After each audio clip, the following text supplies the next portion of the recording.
Because the boss really wants to prove to us that nothing is impossible. Tama? In this industry, it's not based on the people who can really afford, who are in the top level. So that is the story to tell. So if our boss did not do that, do you think there is story to tell? No. That this is all doable? And it proves to us, we are Filipinos, we are here. We have a lot of people around us, we know that they are capable to join with us. But sometimes, we do not have that kind of very strong conviction to really do this and stand as a leader for our partners to follow us. So it really takes our strong conviction to believe and trust in the company so that other people will believe and trust in the company too. Of course, every people has strength, no?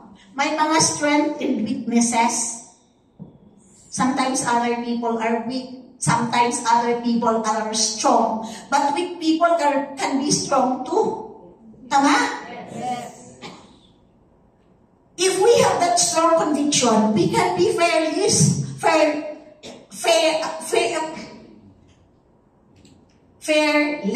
Okay. If we have that strong conviction, so like our boss, hindi siya natatakot. Hindi siya natatakot na mag-umpisa kahit sa isang tao lang. Tama? Yes. So the same with us. Anong kinakatakutan natin? Right? If we want to be a leader, we must stand strong. No? We must stand strong. So now, as what I mentioned, our boss is truly a leader, no? A leader whom we can follow. And he is that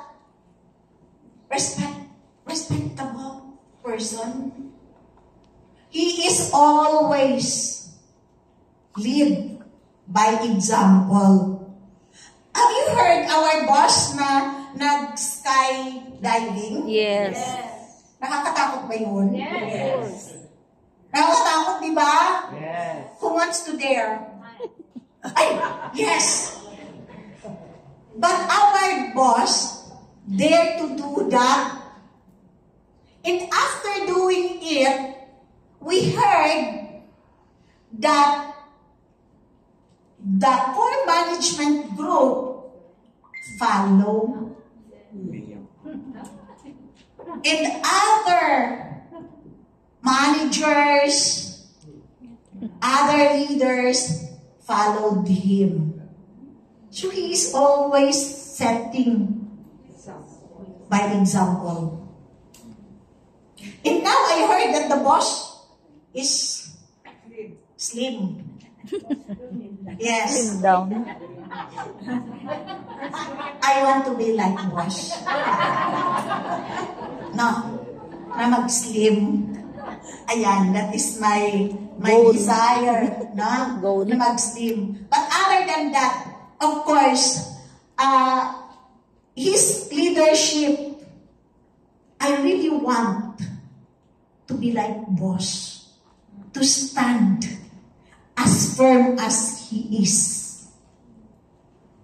So, who among you knows the honey badger?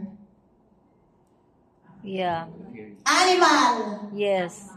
Yes.